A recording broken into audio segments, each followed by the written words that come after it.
महाभारत प्राचीन भारत के दो मुख्य ग्रंथों में से एक है और एक ऐतिहासिक गाथा है जिसमें युद्ध, राजनीति, नैतिक और धर्म के तत्व शामिल हैं। ये विश्व का सबसे लंबा ऐतिहासिक ग्रंथ है। आइए जानते हैं महाभारत के 10 बाहुबलियों के बारे में। दुर्योधन। दुर्योधन कौरवों में सबसे बड़े भाई थे और एक बहुत बड़े योद्धा भी थे जिनको गदा चलाने की कला में महारत हासिल थी। असल में उस जमाने में गदा चलाने में वो सर्वश्रेष्ठ लोगों में से थे। दुर्योधन के पास गजब की शारीरिक शक्ति थी और छोटी मोटी चोटों का उन पर कोई असर नहीं होता था। कहते हैं कि दुर्योधन में 1000 आदमियों की शक्ति थी। दुर्योधन ने अपनी युद्ध कला उनके गुरु कृपाचार्य और द्रोणाचार्य से सीखी थी, जिसके बाद उन्होंने बलराम से गदा चलाने की कला सीखी। वो पूरे भारत वंश के सबसे क्रूर और बेरहम शासक थे। महाभारत जैसा विशाल युद्ध शुरू करने के पीछे दुर्योधन सबसे बड़ा कारण थे। भीम। भीम 5 पांडव भाइयों में दूसरे सबसे बड़े भाई थे, जो कि कुंती और वायुदेव के पुत्र थे। अपने पिता की ही तरह वो भी बहुत शक्तिशाली थे। उनको इंद्र और वायुदेव के बराबर शक्तिशाली माना जाता था। भीम अपने भाइयों में से सबसे बलवान और सबसे तेज थे। और तो और अगर शारीरिक बल की बात की जाए तो वो महाभारत के सबसे शक्तिशाली योद्धा थे। कहते हैं कि भीम में 1000 हाथियों की शक्ति थी। उन्होंने बलराम से गदा चलाने की कला और तलवारबाजी सीखी और वो एक बहुत बड़े पहलवान भी थे। उनकी शक्ति का अंदाज़ा इस बात से भी लगाया जा सकता है कि एक बार बचपन में वो एक पहाड़ की चोटी पर अपनी माँ की गोदी से गिर गए। भीम ना सिर्फ जिंदा बच गए, बल्कि जिस चट्टान पे वो गिरे वो चट्टान चकनाचूर हो गई।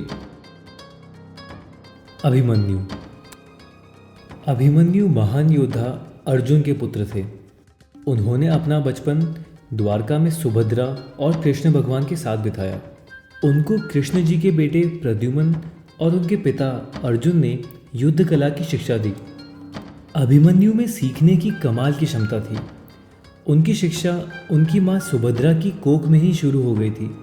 अपनी माँ की कोख में ही उन्होंने अपने पिता अर्जुन को सुभद्रा को अलग अलग युद्ध नीतियों के बारे में बताते हुए सुन लिया था। और तो और अभिमन्यु ने चक्रव्यूह में प्रवेश करने का रहस्य भी सुन लिया था। लेकिन सुभद्रा के बीच में सो जाने की वजह से अर्जुन अपनी पूरी बात नहीं बता पाए और अभिमन्यु चक्रव्यूह को तोड़ने के बारे में नहीं सुन पाए। पांडव सेना में अभिमन्यु उन 3 लोगों में से थे जिनको चक्रव्यूह के खिलाफ लड़ना आता था। अभिमन्यु को उनकी हिम्मत और लड़ने की कला अपने पिता अर्जुन और दादा इंद्र से विरासत में मिली थी। कहते हैं कि अभिमन्यु अर्जुन के बराबर शक्तिशाली थे और वो सिर्फ 16 साल के थे जब वो महाभारत का हिस्सा बने। घटोत्कच। घटोत्कच भीम और राक्षसी हिडिंबा के पुत्र थे। अब क्योंकि घटोत्कच आधे राक्षस और आधे इंसान थे, उनके पास कई शक्तियाँ थी। वो राक्षसी हिडिंबा के बेटे थे, इसीलिए वो उड़ सकते थे और राक्षसों की सारी शक्तियाँ उनके पास थी। और क्योंकि वो एक क्षत्रिय के भी पुत्र थे, तो उनमें भीम का ज्ञान और शारीरिक शक्तियाँ थी। घटोत्कच कई दैवीय शक्तियों के मालिक थे, जैसे कि वो अपना आकार मनचाहा बदल सकते थे, जिसकी वजह से बड़े बड़े योद्धा भी उनके सामने आने से घबराते थे। उनकी ताकत का अंदाज़ा इस बात से लगाया जा सकता है कि उन्होंने कौरवों की लगभग पूरी सेना को एक रात में ही हरा दिया था। अश्वत्थामा। अश्वत्थामा द्रोणाचार्य और कृपि के बेटे हैं। वो कौरवों में सबसे बड़े योद्धाओं में से एक हैं और भगवान शिव के अवतार भी हैं। द्रोणाचार्य ने भगवान शिव को प्रसन्न करने के लिए सालों तक तपस्या की ताकि उनको शिवजी जैसा वीर पुत्र मिले। अश्वत्थामा के जन्म के वक्त उनके सर पर एक मणि थी जो अश्वत्थामा को इंसानों से नीचे किसी भी प्राणी पर काबू करने देती थी। ये मणि अश्वत्थामा को किसी भी प्रकार की भूख, प्यास या थकान से बचाती थी। अश्वत्थामा एक चिरंजीवी है। वो एक बहुत बड़े योद्धा हैं जिनको अस्त्र शस्त्र की कला में महारत हासिल थी। उनके पास दैवीय हथियार थे, जैसे नारायण अस्त्र, अग्नि अस्त्र और तो और शक्तिशाली ब्रह्मास्त्र भी। भीष्म ने यह कहा था कि अश्वत्थामा को जब गुस्सा आता है तब युद्ध में उनसे लड़ना नामुमकिन है, क्योंकि वो शिवजी जैसा रौद्र रूप ले लेते हैं। द्रोण अश्वत्थामा के पिता थे और वो कौरवों और पांडवों के शाही गुरु भी थे। वो युद्ध कला के गुरु थे। उन्होंने अर्जुन और कर्ण को तीरंदाजी यानी तीर धनुष चलाना सिखाया था।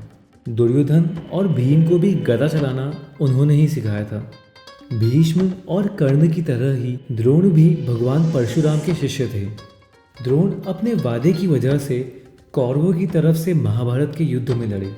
वो बहुत ज्ञानी थे और महाभारत में सबसे बड़े रणनीति बनाने वालों में से एक थे। अर्जुन इंद्रदेव के बेटे थे। वो पांडव भाइयों में तीसरे पांडव और सबसे महान तीरंदाज थे।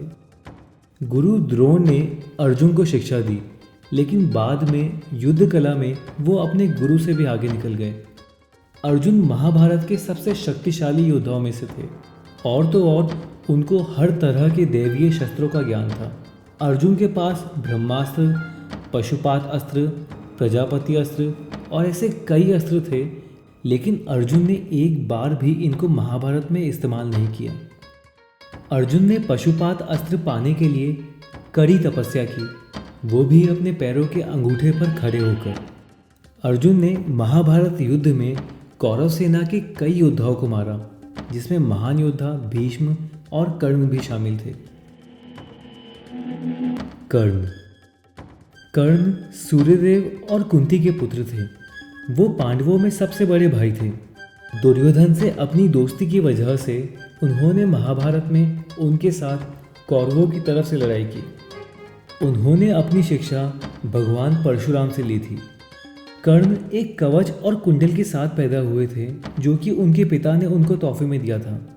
ये कवच और कुंडल कर्ण को किसी भी प्रकार के अस्त्र शस्त्र से बचा सकते थे। कर्ण ने भीष्म को वचन दिया था कि जब तक भीष्म युद्ध के मैदान में हैं, वो नहीं लड़ेंगे, क्योंकि अगर ये दोनों एक साथ युद्ध के मैदान में आ गए तो पांडव सेना का अंत हो जाएगा। वो कुरुक्षेत्र में भीष्म के पराजय होने के बाद ही आए। अर्जुन की तरह ही कर्ण को भी धनुष बाण की कला में महारत हासिल थी।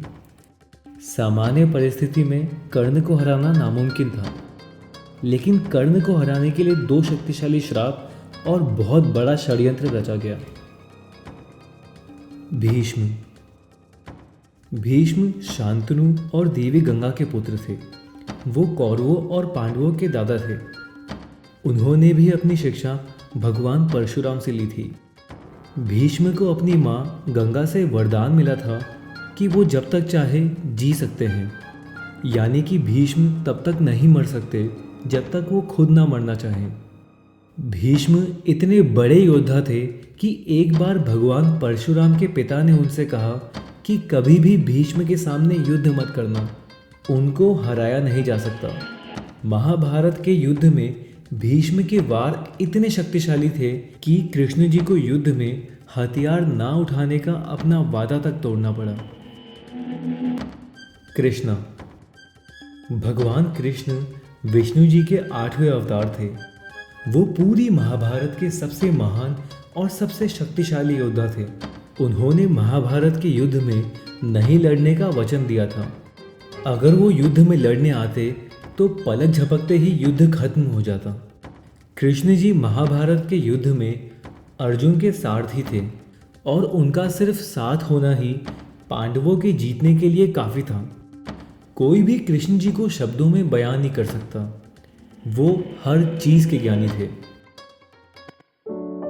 अगर आपको ये वीडियो अच्छा लगा हो तो प्लीज़ वीडियो को लाइक करिए और हमें नीचे कमेंट्स में बताइए, और प्लीज़ इस चैनल को सब्सक्राइब करिए और सब्सक्राइब करने के लिए यहाँ क्लिक करें। Thank you.